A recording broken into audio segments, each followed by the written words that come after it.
on a toutes et tous, vous et nous, vous et moi, un élément essentiel, le seul bien qui se multiplie quand on le partage, c'est la passion. Et que ce soit dans les clubs que j'ai vus aujourd'hui, ou que ce soit dans les clubs que je visite régulièrement, partout je retrouve cette même passion.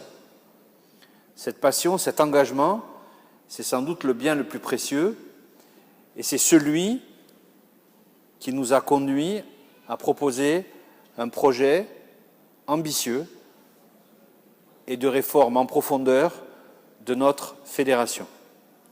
Ce projet, qui s'appelait France Tennis quand nous étions en campagne, s'appelle désormais Agir et gagner. Agir, ça veut dire transformer. Ça veut dire d'abord transformer la relation qu'avait notre fédération envers les clubs, et notamment la relation sportive. Cette idée qu'il fallait que les enfants passent du club au département, puis du département à la Ligue, puis de la Ligue au Pôle France, puis de Pôle France à l'INSEP, puis de l'INSEP au CNE, comme si on gravissait des échelons pour aller du primaire au collège, du collège au lycée, de lycée à la fac, de la fac aux grandes écoles. Le tennis, c'est un sport. Et le sport, ça n'est pas l'école. Ou alors c'est l'école de la vie. Et pour ça, la première modification, la première action, puisque je parlais d'agir et gagner, c'est de remettre le club à sa place fondamentale, qui est la source du jeu. Vous êtes, par les actions que vous conduisez, les relations que vous avez avec les enseignants professionnels, vous êtes les maîtres du jeu. C'est vous qui conditionnez ce sentiment, cette passion, cette même addiction qui va faire que des enfants, des familles vont venir et revenir dans le club. Cette passion, je l'ai vue aujourd'hui dans les clubs que j'ai visités. Faire des clubs la source du jeu, c'est donc la première action. La deuxième action, c'est de replacer la famille à la place qui doit être la sienne dans le parcours éducatif. Le pôle, c'est l'enfant. C'est lui qui doit concentrer tous nos efforts et c'est lui qui doit concentrer également avec nous les efforts de la famille. C'est une question récurrente que me posent les journalistes, encore tout à l'heure, sur le fait qu'on ne gagne pas des tournois du Grand Chelem. Et bien sûr, c'est facile, c'est très facile d'aller accuser un joueur ou une joueuse. Et moi, je crois qu'il faut qu'on sorte de cette dualité où les uns se sentent victimes et les autres deviennent des accusateurs. Dans les faits, et de façon objective, depuis qu'Henri Cochet, en 1932, gagna son 8e titre du Grand Chelem, 8, les Français, en hommes, ont gagné 3 titres du Grand Chelem. En 1946, Yvon Petra à Wimbledon, Marcel Bernard à Roland-Garros et Yannick Noah en 1983. Yannick Noah est un accident de l'histoire. La règle, c'est que les Français ne gagnent pas des tournois du Grand Chelem. Yvon Petra, Marcel Bernard, Yannick Noah sont des exceptions. Et l'exception ne fait pas seulement souffrir la règle, elle nous fait souffrir. J'ai au plus profond de moi, dans mes tripes, cette frustration que j'ai connue de ces finales de Coupe Davis que nous avons jouées chez nous, de voir le trophée sur le terrain et de voir l'équipe adverse qui le soulève. Je suis un dirigeant sportif, avant tout un dirigeant sportif. Et ce qui me motive, ce qui m'a motivé pendant toute ma vie de dirigeant, quand j'étais initiateur, c'est les résultats sportifs des jeunes dont je m'occupais, que ce soit dans mon club, que ce soit à la Ligue et désormais à la Fédération. En faisant du club la source du jeu, en faisant des dirigeants et des enseignants les maîtres du jeu, en faisant des familles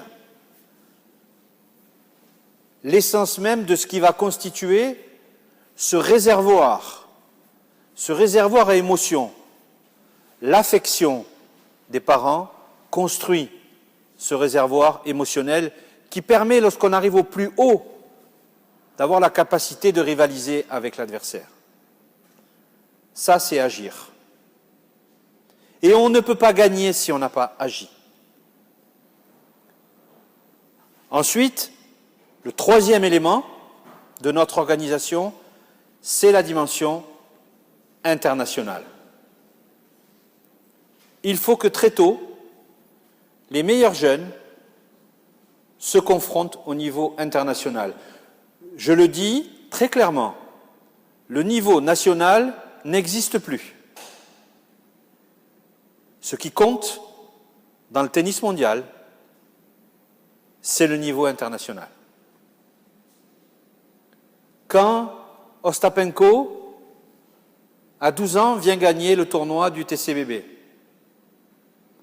à 16 ans, fait quart de finale au tournoi de Jouer-les-Tours, où j'étais il y a quelques jours. Elle a suivi un chemin qui l'a amené au plus haut niveau mondial. Cette dimension internationale, elle doit partir des ligues. Et donc, elle doit partir des clubs. Vous devez avoir, pour les meilleurs jeunes de votre ligue, pour les meilleurs jeunes de votre club, un projet sportif. C'est à vous qu'il appartient de dire que ce jeune-là, il peut avoir une ambition internationale. Vous devez avoir ce rêve. Votre enseignant doit avoir ce rêve d'amener un joueur au plus haut niveau. Ça n'est pas l'affaire de la fédération, c'est l'affaire de tout le monde. Le sport est l'affaire de tous. Les résultats sportifs sont l'affaire de tous. Agir en remettant le club à sa place, en redonnant à l'enseignant et aux dirigeants son rôle de dirigeant sportif, d'avoir des résultats, de grimper de division en interclub, de gagner des titres en régional, à l'international, en donnant à la Ligue les moyens de développer sa propre politique, sont les éléments fondamentaux de notre organisation. Désormais, ce plan Agir et gagner n'est pas une vue de l'esprit. Dès que nous avons été élus, j'ai annoncé que nous réunirions très vite des états généraux des clubs.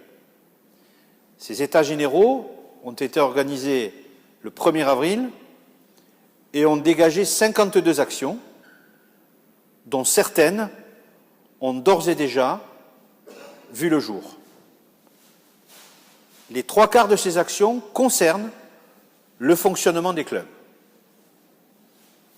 Certaines sont d'ores et déjà entrées en application. Ainsi, nous avons décidé que la saison prochaine, la rentrée se ferait au 1er septembre. Cette demande, elle est venue des clubs.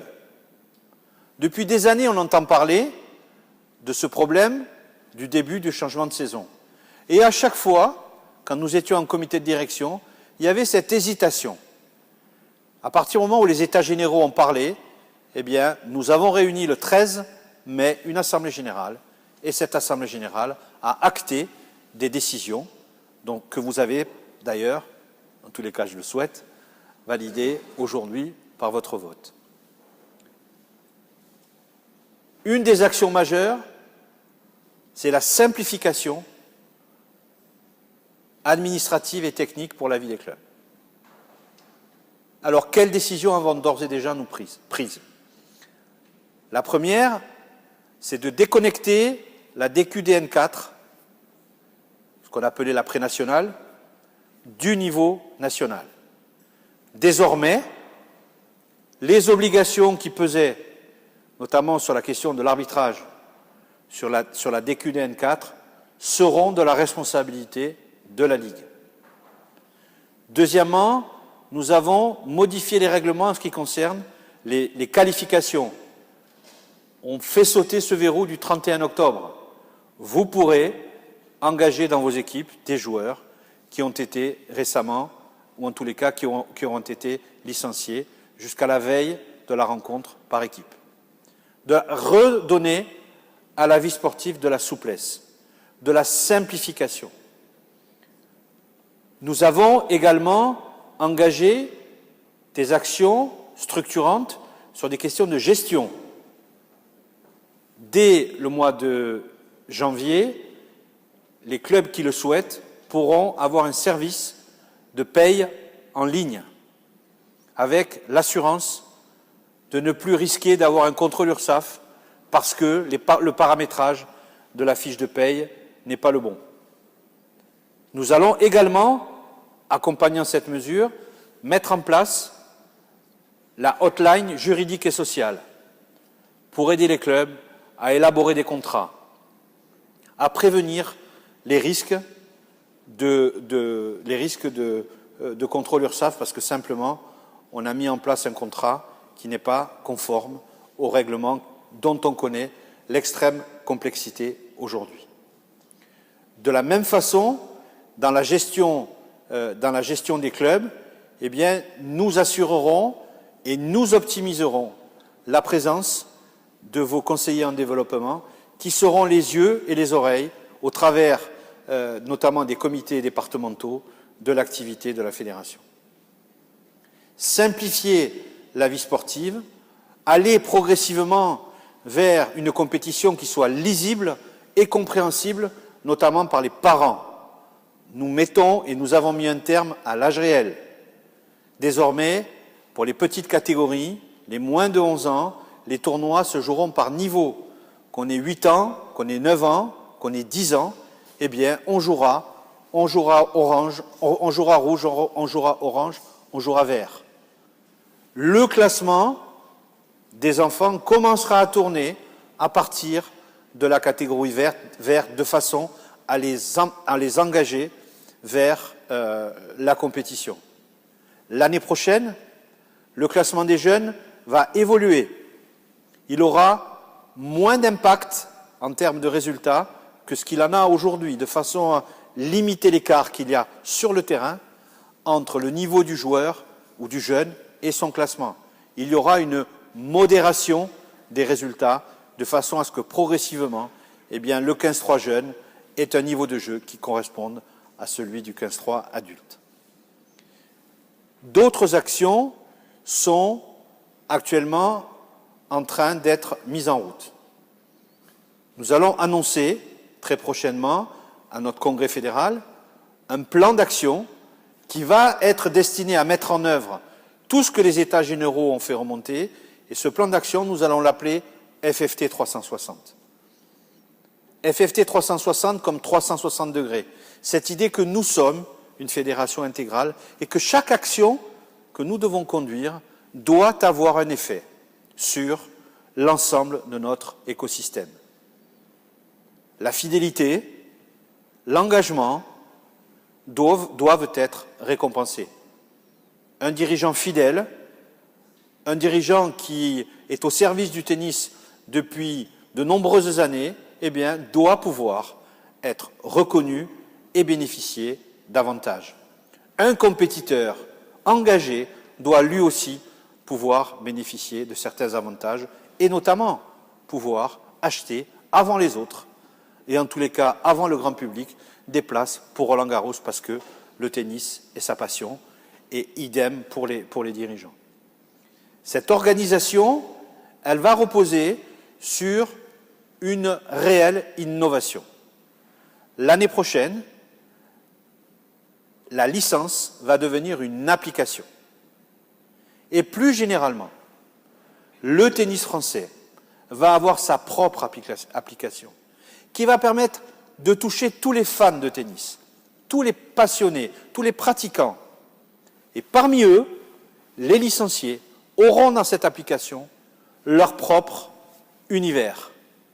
Les matchs amicaux pourront être enregistrés sur l'application. Chacun pourra créer son propre univers de compétition. Les enfants ou les adultes, les enseignants avec les enfants ou avec les parents pourront communiquer de façon plus immédiate, plus rapide, avec notamment l'application WhatsApp qui y sera rattachée. Les 300 personnes, dirigeants, dirigeantes, coachs qui étaient présentes aux États généraux seront les testeurs de cette application qui rentrera en service pour la saison 2018, à savoir à partir du 1er septembre 2019. Je ne vais pas être trop long, mais réserver quand même du temps à l'échange. Parmi ces 52 mesures, il y a une véritable ambition. Cette ambition, elle repose sur 4 éléments clés. Le premier, c'est dans les années qui viennent, atteindre 1,5 million de licenciés. Mais ce 1,5 million de licenciés, ou plutôt ces licenciés, ne seront peut-être pas ceux que l'on connaît aujourd'hui. Nous voulons favoriser la venue dans les clubs de toutes ces personnes qui aiment le tennis, mais qui aujourd'hui, pour des raisons diverses, n'y accèdent pas parce que l'offre n'est pas suffisamment adaptée. Ce matin, à Châteaubourg, le président du club m'expliquait qu'il était obligé d'avoir une plateforme différente parce que Haddock n'était pas connecté, ne permettait pas d'avoir des connexions d'accès au cours. C'est à ça qu'on doit remédier. La version digitale d'Haddock permettra de connecter l'utilisateur du terrain à son badge, si c'est un badge, ou en tous les cas aux techniques qui seront choisies pour accéder au terrain. Il y a aujourd'hui 1000 clubs qui utilisent l'application Balle Jaune. Nous allons travailler pour que les avantages de cette application puissent être élargis et être utilisés aussi par Haddock. Tout à l'heure, je vous parlais de l'application qui va permettre de créer la licence, mais au-delà de cette application, Haddock va devenir une application digitale, gérable depuis votre portable, depuis votre tablette, permettant aux clubs et aux dirigeants d'avoir une activité nomade, sans être pour autant posté dans le clubhouse, mais la gestion sportive va aussi évoluer, et puis même si ça prendra une année de plus, l'application des épreuves individuelles, elle aussi, va devenir une application digitale. Donner aux clubs l'occasion de fournir à leurs adhérents plus que des services, plus que des avantages, de leur donner un univers, et que cet univers, il soit capable de le personnaliser avec celles et ceux avec lesquels ils pratiquent le tennis. Créer des communautés de pratique en fonction de leur appartenance à leur club ou tout simplement de leur affinité et leur permettre de faire du tennis un vecteur de lien social, un vecteur éducatif et pour les meilleurs d'entre eux, une véritable ambition de performance. Nous avons modifié notre gouvernance. Désormais, la fédération est dirigée par un comité exécutif de 18 personnes qui se réunit tous les 15 jours avec une organisation qui a complètement été réformée. Premier objectif, je l'évoquais tout à l'heure, le 1,5 million de licenciés. Deuxième objectif, soulever des trophées majeurs. Soulever des trophées du Grand Chelem, la Coupe Davis et la Fed Cup. Mais soulever des trophées du Grand Chelem aussi chez les juniors. Nous avons gagné beaucoup de titres en junior au cours de la décennie 80 et très peu au cours de la décennie 90 et de moins en moins dans la décennie 2000. Donc il faut redonner à nos juniors cette ambition d'aller conquérir les titres du Grand Chelem en junior. Et hier, je regardais le résultat d'un jeune Serbe qui a gagné 2 fois l'Orange Bowl et qui a largement battu un jeune qui a pratiquement 100 classements de plus, Je parle du jeune Kekmanovic, qui est un jeune Serbe, et qui arrive comme ça, après avoir mûri. Donc le deuxième objectif, soulever des trophées majeurs. Le troisième objectif, c'est Roland-Garros. Le tournoi de Roland-Garros est en phase de mutation, en phase de transformation. Nous avons terminé la première année des travaux et nous allons livrer prochainement la deuxième année de travaux. Nous allons livrer le bâtiment de l'organisation, cette espèce de cathédrale qu'il y aura entre le cours Châtrier et le cours Suzanne Lenglen, qui va nous permettre d'offrir à nos ramasseurs, à nos arbitres, à nos hommes de cours des installations dignes de ce nom. Et puis, à l'ouest, nous inaugurerons le futur cours 14, qui sera un des cours attractifs, avec 3000 places. Et puis, nous allons inaugurer à l'est, nous allons inaugurer le bâtiment des Meulières qui nous conduiront l'année prochaine au cours des Serres. Ce fameux cours des Serres qui a fait couler autant d'encre, il est aujourd'hui sorti de terre. L'architecture des Serres est montée. Il n'y a plus de doute sur la réalisation du tournoi de Roland-Garros. Il y a de moins en moins de doutes puisque les Jeux Olympiques sont une réalité pour nous, que le tournoi de Roland-Garros, le stade de Roland-Garros, en sera un des atouts majeurs et que ce stade de Roland-Garros sera achevé puisque désormais, et je viens de la recevoir aujourd'hui, la loi olympique va nous permettre de franchir les quelques obstacles qui nous restent pour livrer notre stade à l'horizon de 2020. Gagner des titres du Grand Chelem, gagner la Coupe Davis et la Fed Cup, faire que notre tournoi soit de plus en plus performant. Et puis, dernier point, et pas des moindres, et nous en avons beaucoup parlé au cours du déjeuner, c'est la formation. Nous devons investir dans la formation. La formation est un investissement. Investir, bien sûr, dans nos enseignants, les accompagner, les certifier. Nous allons créer ce certificat d'entraîneur qui va nous permettre de différencier ceux qui ont une culture de la performance et le goût de transmettre cette passion. Mais nous allons aussi favoriser la formation des bénévoles avec un outil qui sera complètement adapté à l'apprentissage de chaque individu au moment où chacun le souhaite. Aujourd'hui, on n'est plus à l'ère où on va passer 4 jours dans un centre de formation ou 3 jours en présentiel. On n'a pas le temps.